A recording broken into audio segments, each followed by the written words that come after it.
Oh, there's my guy, Ed Prather. Ed, what's going on, brother? Good you know, I just hearing you about those first 2 weeks. I had my fantasy football draft last night. Yeah, and you're trying to figure it out, and I'm hoping that the rankings aren't quite as binary, because right now it has me like second to last. But hey, you win it on the waiver wire and everything else. But I am also excited to see how Bo does and see how the season unfolds. Ed, you have to know something. I've got a saying, and I've said it for many years about fantasy football. Do you know what it is? No, I should though. Nobody gives a shit about your fantasy football team. So should we talk more about? I have learned over the years, as excited as everybody, and you're not the only one, about your fantasy football team. Nobody gives a shit about. And that's fair. But I think just the fact that we're 1 week away is so exciting. I mean, it always feels like, I don't know, the past however many years, this is the most exciting part of the season. Oh, it's so great. Watch, I'll prove this to you. Okay. Ed, who's your quarterback on your fantasy football team? Jordan Love. Okay. Watch in the comments. Nobody gives a shit. No, nobody cares who you're. Well, I mean, do you play? D-Mac, do you have? I do. I played fantasy football for 20 years. I mean, I'm in some sort of family league now. I used to be way, way, way into it. And I will tell you something about fantasy football in all seriousness. Even though nobody gives a shit about your personal team, I do think people should play fantasy football if they just want to know more about the NFL. It really helps. It absolutely helps you know what's going on. No doubt about it. Well, you take interest in a bunch of games, and I think where it goes like kind of sideways for me is where you want the Broncos to win, but you kind of want like the other receiver to get 4 touchdowns.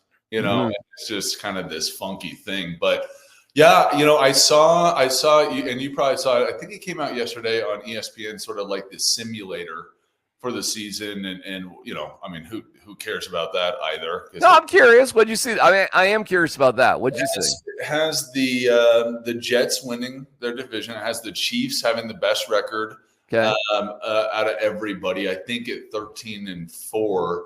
And if you want me to give it away, I'll tell you. Give it away. Yeah. The Lions beating the Chiefs in the Super Bowl. Mm-hmm. And as you can imagine, beating the 49ers in the NFC Championship game. And I think we talked about this before. The Lions feel like far enough away, as far as our competition, that, it's hard not to root for them after what they've been for so long. Yeah. No, I'm a big fan of the Lions. Dan Campbell, to me, listen, I think he had a hard time with math last year in the playoffs. However, you cannot argue with the culture shift that they've had and what they are now. And he's a protege of Sean Payton. And to me, I've said it many, many times over the past month or so, I want, and I do foresee, a Lions-like trajectory for the Broncos, meaning you go from rebuild to playoffs there to contending in a championship all within 3 years. I do.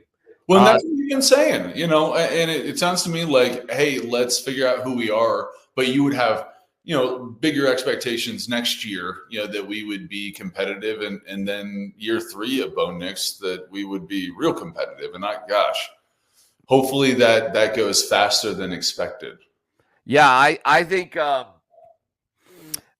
this is what I see. So the Broncos, so this season here is, to me, again, just about developing the things that we have. I'm not that caught up. It'd be great to have a Houston Texans-like run with a rookie quarterback. That would be amazing. But you've got to get that experience under Bo Nix's belt. Things will slow down eventually. And I am as excited. This sounds crazy because I know this could be another losing season for the Broncos, and another year not making the playoffs. But I find myself more excited for this particular season, Ed, than I have in years and years and years for the Broncos. Well, and I'm in the same boat. And I think part of that, we all kind of saw what was happening to Russ. So to think that like last year was going to be this big change, I certainly didn't expect it. But I think you and I, finally we're doing it in my mind the right way. Rather than trading for veterans and hoping to get a season or two. I think Bo Nix is exciting. Pat Surtain. I mean, we'll see. We got the building blocks. We got to build a tournament. I think, just like you said, if we can outperform sort of our roster or sort of the expectations, it'll be fun, and it'll be fun regardless because at least we've got a trajectory with a I don't know. I mean, top 10 rookie quarterback.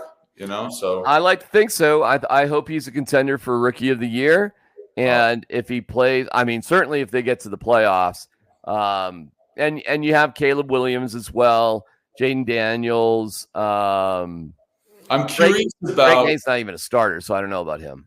Which one? Drake May's not a starter right now with the Patriots. JJ McCarthy's injured, and Penix is behind Kirk Cousins. So it's really just 3 quarterbacks that are kind of in that mix for Rookie of the Year. Well, and it's interesting. In haste, I tried to read up on it just like you said, when you're in fantasy, at least you're starting to understand the different dynamics with different teams and quarterbacks. And I'm really interested to see what happens on the Commanders. They've got like Jaden. I mean, like he was amazing at LSU. So let's see, and hopefully Bo Nix does them all. And we can. The way I look at it is, of course, we got a tough division, but we proved it last year. We can steal one from the Chiefs, and if we can get that 8, 9, 10 win and sneak into the playoffs, of course, as we all know. Who knows what can happen then. We love Ed and his team. Not only is he a great personal friend, love Ed, and but he's an amazing real estate agent. We've been noticing things in our neighborhood recently, Ed, with a lot of homes. We see the moving trucks coming in. We see homes for sale. Yes. Okay. What's going on in the market these days? It feels like there's a little bit of movement, maybe a little bit more than typical. Well, absolutely, and I think we all look at the spring as sort of like, oh, it's the the buying and selling season, but it's the spring, and then also it's the fall is quite busy, and it's folks wanting to make that change before the end of the year, and there's like these different pushes where people want to be in before school, but it doesn't end there. And then on top of things, when you have mortgage rates trending in the right direction. And sort of this soft landing is key. And we're getting some really key employment data this Friday, so we can talk about it next week.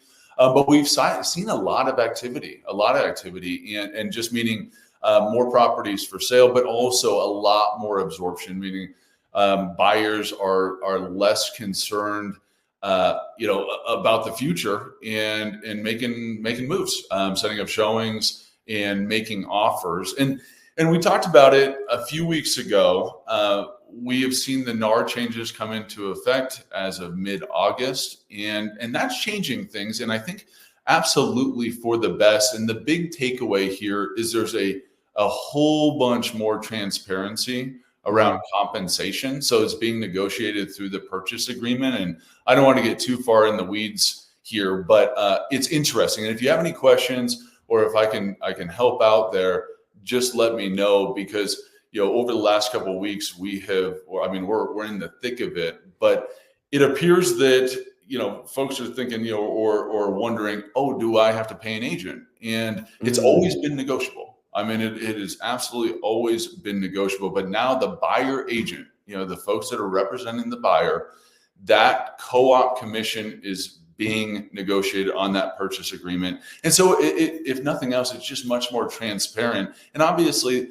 what matters to everybody, the seller, the buyer, is that bottom line. So that's been really good. And seeing that activity kick up is really good. We expect the Fed to cut rates in September and then again in December. We'll see what the actuality is. And that would be like, I think it's like mid-September. So like a week and a half away. And although the feeling is that it's already baked into the mortgage rates, you would see the market go on a run right then, especially if we get like a half point cut versus a quarter point cut. All right, Ed, you're at the absolute best. People can reach out at edprather.com. That's edprather.com. While nobody gives a shit about his fantasy football team, you certainly should about his real estate knowledge. That's a lousy slogan, but I think it's probably pretty real. And by the looks of it, it may be a tough year, but I'll keep you posted because I know you care, D-Mac. Look at my guy Wes here. Nobody cares about your fantasy team, Ed. There you go. All right, I'm totally teasing and serious at the same time. All right, love you, D-Mac. Thank you, Ed. We'll talk to you later. My guy, Ed Prather.